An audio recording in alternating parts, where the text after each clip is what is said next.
The new Melon Playground update version 33.0 has officially been released. Today I'm going to show you everything that has been added and changed, and I will be experimenting with the new items to see what they can actually do. Some of the features I'm going to show you I even had early access to, at least as of recording this video. The main thing in this update is the slice tool. It's a brand new feature that allows you to slice through any object. To access it, you press the bottom right button and slide across until you see the knife icon. When I say it can go through anything, I mean it. You can slice a nuke in half, which will make it explode, or even slice a tank in two. The only exception seems to be the maps themselves. Anything that can be spawned in the game can be affected by it. Some people have been asking whether the slice tool can go through an NPC with immortality, so I decided to test it. And yes, it does work, though I'm guessing this might change in future updates. You might also be wondering if there's a limit on how much of an object you can slice. The answer is no. You can continue slicing an object until it completely disappears. You might also be curious about the reach of a tool. For example, if you zoom out fully, can it cut across the entire map? The answer is yes. I lined up jeeps and tanks across the map and sliced them all at the same time. It was honestly pretty satisfying. Something I didn't know until after writing the script is that there is one item that cannot be cut through. For whatever reason, the slice tool does not affect the tube of a vacuum. You can slice the vacuum itself, but the tube part cannot be affected. The only way to destroy it is by slicing the surrounding areas, which eventually makes it disappear. This is most likely a bug that will be patched in the future. Moving on to the next thing added, which is the blade launcher. You can find it in the guns tab. It's basically the slice tool but as a weapon. It works the exact same way but as a gun. I decided to test how powerful it was. I lined up 3 NPCs to see if it could go through them all, and it did easily. Then I tried 5 NPCs in a row, and again, it went through all of them. That made me think, what is the limit? I spawned 7 NPCs, and it stopped on the 6th. I retried it, and it was still 6. So that's the limit for the number of NPCs it can pierce at once. This makes it one of the most powerful weapons in the game, if not the most powerful. You might think the rocket launcher is stronger, but that doesn't really count. The rocket launcher damages NPCs with the explosion, not by piercing them. Another thing I forgot to mention is the blade launcher is fully automatic. If you stack 5 of them on top of each other, it becomes a deadly trap that nothing can survive. I even tested it against a character wearing medieval armor, the strongest default armor in the game, and as you might expect, it stood no chance. That gave me another idea. What if I put obstacles between the gun and a character? Would they survive? I decided to test this. I placed a melon on one side of a tiny map and the gun on the other, with 3 cars in between. Using default settings, the gun didn't even get close to hitting the character. The bullet stopped at the first jeep. Then I replaced the jeeps with barrels, and it went through 3 before stopping. This made me realize the blade launcher is only that powerful against characters at its default settings. If you spam it, it will eventually reach them, but from the first shot alone it's impossible. You can also change the settings on the blade launcher using the edit parameters button. You can increase the damage or decrease it. The maximum damage is 10,000, which allows it to slice through more than 6 NPCs at once. You can also adjust recoil, bullet hit force,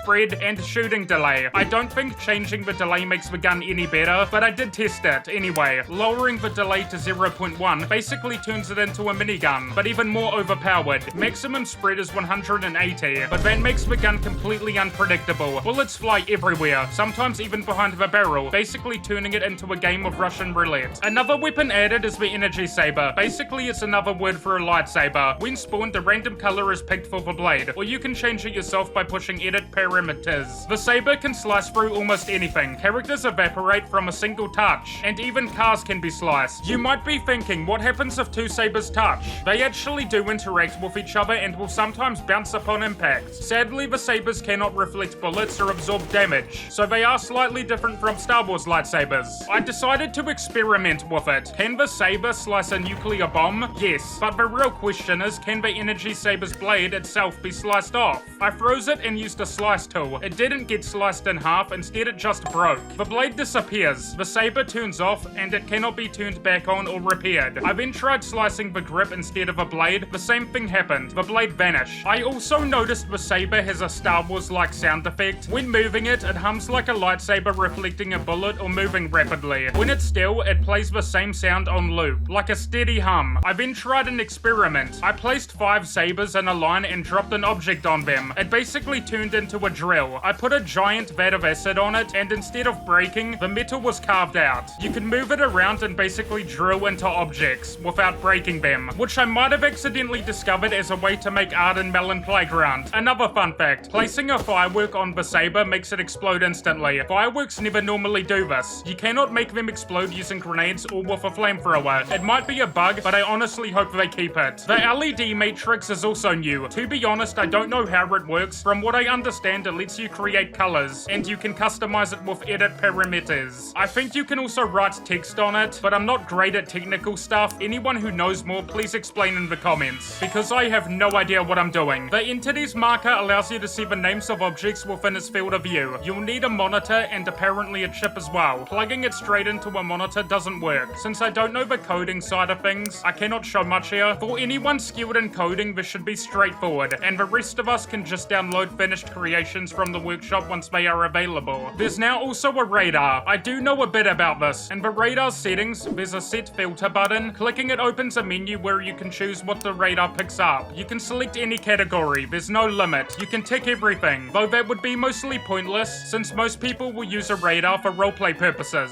such as detecting only nuclear bombs. When the object you have chosen is within range, the light changes from red to blue. Dead NPCs will also trigger it, which makes sense since objects trigger it. Once the object leaves the zone, the radar resets. You can also extend its range using edit parameters, adjusting the width and height, and enable grid lines by unticking hide. The next stuff added is confusing. I think they relate to the programmable section of the game, but I don't understand the technical lingo, so I will just show them on screen. The settings UI has also been updated. It looks more modern and slightly fancier, but nothing else has changed. A lesser known change is there's technically a new character. What I mean by technically is that if you put a chip and a melon inside the nano assembler and activate it, it spawns a melon NPC. At first it looks normal, but it's actually part robot. If damaged, its blood is black, and it sparks. It also makes robotic sound effects when hit. If you splash acid on it, you can see its full robotic skeleton. Interestingly, the acid actually damages it, despite it being part robot. Its eyes turn red when dead, but it can be revived with a healing bottle. It can handle pistol shots, but takes damage from more powerful weapons like a machine gun. It's the same as the robot NPC, but slightly weaker. Finally, there are performance improvements. The only real way to test this is to blow up nukes, or spawn melons and see what happens. I first tested nukes. Exploding 10 at once caused no lag, which is an improvement. Before, my frames would have dropped immediately. I then tried 15, still no lag. Even blowing up 20 nukes didn't drop frames. Then I tested NPCs. Previously, spawning more than 9 would cause lag. Now I could spawn 20 to 30, and the game ran fine, until I dropped a nuclear bomb on them. That caused some lag. Of course, I wasn't done yet. I wanted to crash the game completely. I spawned melons until it finally crashed. Unfortunately, I lost the footage, but I will try to recreate it on screen so you can see how far you can push the game before it finally gives out.